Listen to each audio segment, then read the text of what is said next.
चलिए बढ़ते हैं आज की कहानी की ओर। दोस्तों, रात के 10:30 बज रहे थे। मैं अरमान की कार को चला रहा था और मेरे 3 दोस्त पीछे बैठे थे। हम रात का खाना खाने के लिए शहर के बाहरी इलाके में एक रेस्टोरेंट में गए थे और हाईवे से घर वापस लौट रहे थे।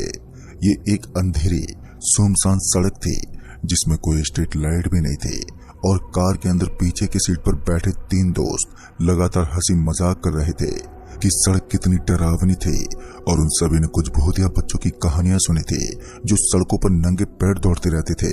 मैं उनकी कहानियों से मंत्रमुग्ध हो गया था, लेकिन मैं उनकी बातों पर विश्वास नहीं कर पाया क्योंकि मैंने पहले भी ना जाने इस तरह की कई सारी डरावनी कहानियां अपने दादाजी से सुनी थी।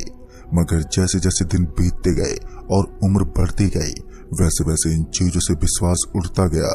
हालांकि अरमान अपनी सीट पर कांप रहा था और उन सभी की जुबान से निकले डरावने शब्दों को रोकने के लिए भीख मांग रहा था। मैं हंसा और उसकी पीठ थपथपाई और फिर मैं उसकी आंखों में आंख डालते हुए बोला, अरे भाई, वो केवल मजाक कर रहे थे और भूत या बुरी आत्मा जैसी कोई चीज नहीं होती, ये सब काल्पनिक कहानी होती है। मैंने अभी इतना कहा ही था कि तभी 3 अधेड़ उम्र के आदमी अचानक ही सड़क के किनारे चलते हुए दिखाई दिए। पल भर के लिए जब मैंने उन्हें देखा तो उनकी हरकतें मेरे दिमाग में छप गई। बाईं ओर वाले ने मेहरून कार्डिगन पहना हुआ था और बीच वाले के सिर पर पीले रंग की पगड़ी थी और दाईं ओर वाले के कंधे पर काली शॉल लिपटी हुई थी।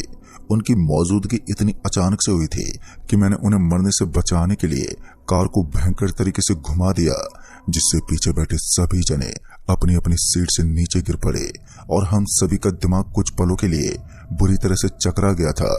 हमने उन्हें मुश्किल से पार तो किया, लेकिन कार के अंदर झटका इतना जोर से लगा था कि हम सबकी कुछ सेकंड पहले की हंसी डरा कर रख देने वाली खामोशी में बदल गई। हमारी कार की स्पीड जो काफी ज्यादा थी, अब वो काफी कम हो चुकी थी। मगर हमने जैसे ही पीछे की तरफ मुड़कर देखा कि आखिर वो नालायक 3 जने कौन थे जिन्हें मरने का बड़ा शौक था। लेकिन हम ये सब देखने में नाकामयाब रहे क्योंकि वो सड़क इतनी जोरदार सन्नाटे और अंधेरे में डूबी हुई थी कि हमें इस बात के बारे में पता ही नहीं चल पाया कि ये 3 आदमी कहां से आए थे। फिर मैंने चैन की सांस ली और अब तक मेरा पूरा का पूरा ध्यान सड़क पर केंद्रित हो गया था। मैं किसी भी हालत में कोई भी खतरा नहीं लेना चाहता था, इसलिए मैं बड़ी ही सावधानी के साथ गाड़ी चला रहा था। लेकिन फिर एक बार गाड़ी अचानक ही झटका खाने लगी। ऐसा लग रहा था जैसे गाड़ी के इंजन में समस्या आ गई हो। लेकिन इस अंधेरी रात में, वो भी इस तरह की सड़क पर, इस तरह से किसी भी गंभीर समस्या का खड़ा होना हमारे लिए खतरनाक हो सकता था। इसलिए मैं अपने दोस्त की तरफ देखने लगा। मेरे 2 दोस्त तो यहाँ से बस थोड़ी आगे रहते थे। उन दोनों का नाम संजीव और निर्मल था। उन दोनों ने कहा, देख भाई, हम दोनों यहाँ से पैदल चले जाएंगे और हाँ, तुम दोनों एक काम करना, जब गाड़ी ठीक हो जाए तो गाड़ी को लेकर आ जाना और अगर गाड़ी ठीक ना हो तो फिर हमारे घर पर रुक जाना, हम जब तक पैदल पैदल चलते हैं। उनकी बात सुनकर मैंने उनसे कहा, लेकिन ये सड़क पैदल चलने के लायक नहीं है, तुमने पीछे वाला हादसा नहीं देखा, उसके अंदर हमारे साथ क्या हुआ। मगर वो मेरी बात मानने को राजी नहीं थे और उन्होंने अपनी मनमानी करना ही सही समझा। फिर वो चुपचाप आगे की ओर जाने लगे और मैं उन्हें जाता हुआ देखकर थोड़ा घबरा रहा था। लेकिन फिर मैंने सोचा कि मैं गाड़ी को ठीक करता हूँ। फिर मैं गाड़ी को ठीक करने की कोशिश करने लगा, लेकिन मेरी तमाम कोशिशें लगातार मुझे असफलता दिखा रहे थे। ना जाने मैंने कितनी कोशिश की, लेकिन इसके बाद भी मैं गाड़ी को तो ठीक नहीं कर पाया था। जब हमारे दोनों दोस्त वहां से निकल चुके थे तो अब हमें भी ऐसा लगने लगा था कि हमारा भी इस बीच रास्ते में रुकना ठीक नहीं होगा।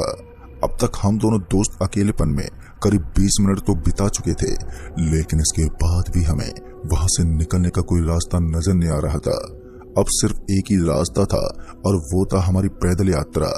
उसके बाद मैंने अपने दोस्त अरबाज से कहा, भाई, लगता है आज हमारी किस्मत फूटी हुई है और अब हम गाड़ी को तो यहाँ से निकाल नहीं पाएंगे, इसलिए बेहतर होगा कि हम गाड़ी को यहीं पर खड़ा कर देते हैं। अब ये हमारे लिए एक अच्छा पॉइंट था कि हमारी गाड़ी सड़क के जस्ट बगल में खड़ी थी, जिस वजह से आने जाने वाले साधनों को कोई दिक्कत नहीं होने वाली थी। उसके बाद मैं और मेरा दोस्त हम दोनों वहां से निकलने लगे। जैसे हम वहां से निकल रहे थे तो अरबाज ने कहा, लगता है संजीव और निर्मल दोनों तो अभी तक घर पहुंच गए होंगे। मैंने भी अपनी गर्दन हिलाई और उसके बाद रास्ता नापने लगा। कुछ दूर आगे जाने के बाद हम दोनों को उस रास्ते पर एक लंबा सा और घना पेड़ नजर आने लगा। पता नहीं वो किस चीज का पेड़ था, लेकिन उसके नीचे हमें एक खटारा गाड़ी नजर आ रही थी। बार बार मेरा ध्यान उस गाड़ी की तरफ जा रहा था। ऐसा लग रहा था जैसे वो गाड़ी खुद पे खुद मुझे देख रही हो और मैं उसकी आंखों में आंख मिलाने की कोशिश कर रहा हूँ। इसी बीच मेरा ध्यान अरबाज की बातों से खो गया और मैं उस गाड़ी पर ही पूरी तरीके से मंत्रमुग्ध हो गया। लेकिन फिर अचानक मुझे महसूस हुआ कि अरबाज वहां से गायब हो गया है। दोस्तों, ये सब इतना ज्यादा अजीब था कि मैं कुछ भी समझ नहीं पाया। मैंने अरबाज को आवाज लगाने की बहुत ही कोशिश की, लेकिन मेरी आवाज कहीं भी नहीं जा रही थी। और तभी लोहे की जंग लगी हुई गाड़ी जो खटारे की तरह उस पेड़ के नीचे खड़ी थी, उसके अंदर अजीब सी हलचल हुई।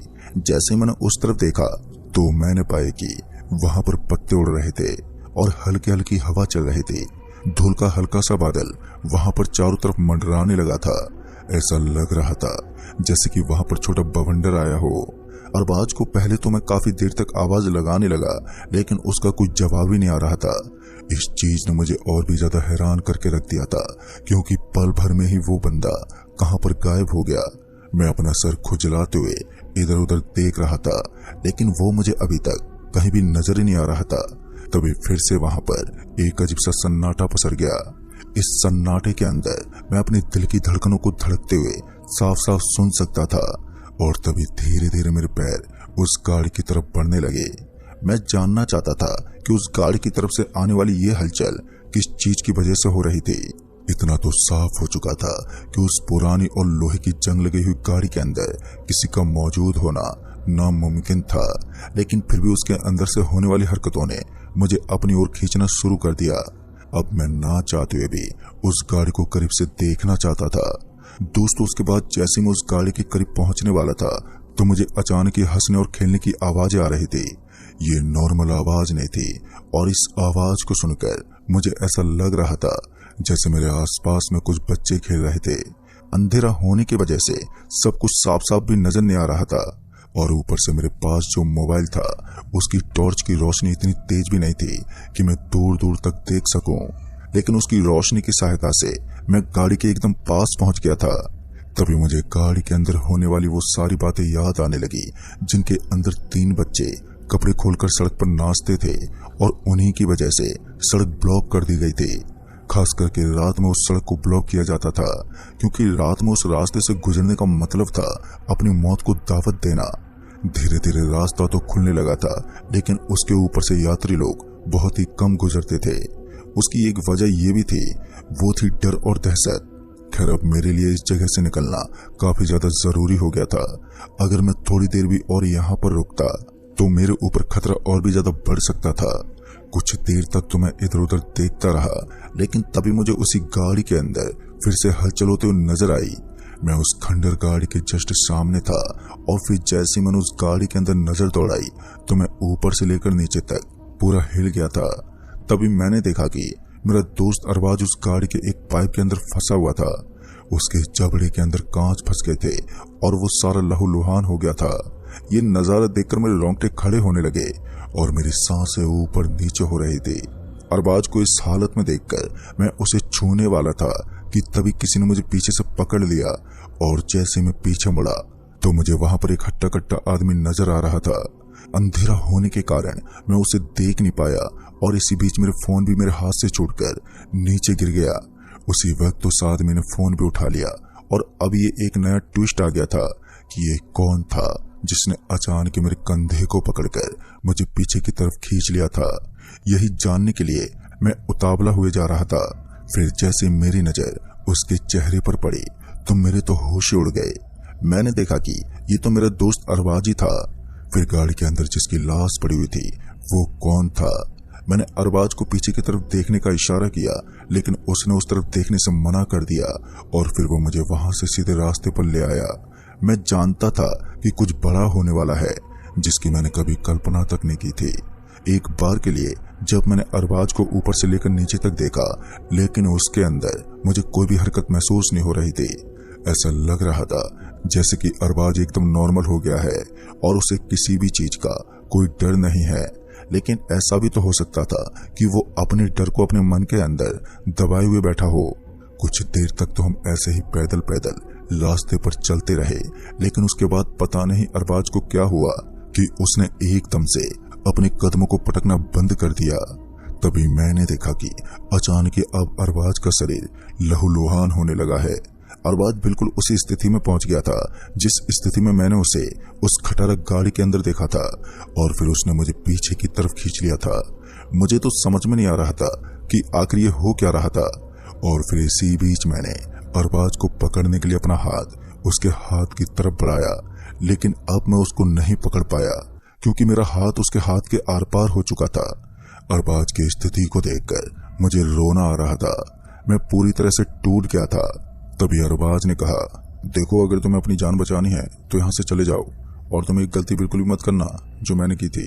यहाँ सड़क के किनारे 2-3 बच्चे तुम्हें नाचते हुए नजर आएंगे, गलती से भी उनसे डरना मत और उनके सामने कोई सवाल मत उठाना। अगर तुम ऐसा करोगे तो वो तुम्हें घसीट कर उस गाड़ी के अंदर पटक देंगे और तुम्हें नोच नोच कर खा जाएंगे। दोस्तों, ये सुनकर मैं और भी ज्यादा डर गया था। पहली बार मैं अपनी जिंदगी में इस तरह की चीजों को या तो महसूस कर पा रहा था या फिर अपने सामने मौत के रूप में खड़ा हुआ देख सकता था। अरबाज तो मर चुका था, लेकिन मेरे बाकी के दोस्तों का कोई ठिकाना नहीं था। वैसे तो वो दोनों ब्राह्मण परिवार से थे और उनके गले में रुद्राक्ष की माला हुआ करती थी, जिससे उनको इतनी जल्दी नुकसान हो पाना मुमकिन नहीं था। उसके बाद मैं तुरंत ही वहां से सरपट भागा और भागते भागते मैं उन दोनों के घर पहुंच गया, जहां पर वो थोड़ी देर पहले ही पहुंच चुके थे। जैसे ही उन्होंने मुझे इस तरह डरा हुआ देखा तो इन दोनों को समझ आ चुका था कि आखिर मैं इस तरह डरा हुआ क्यों हूँ, लेकिन वो मुझे इस तरह जिंदा देखकर काफी हैरानी में थे।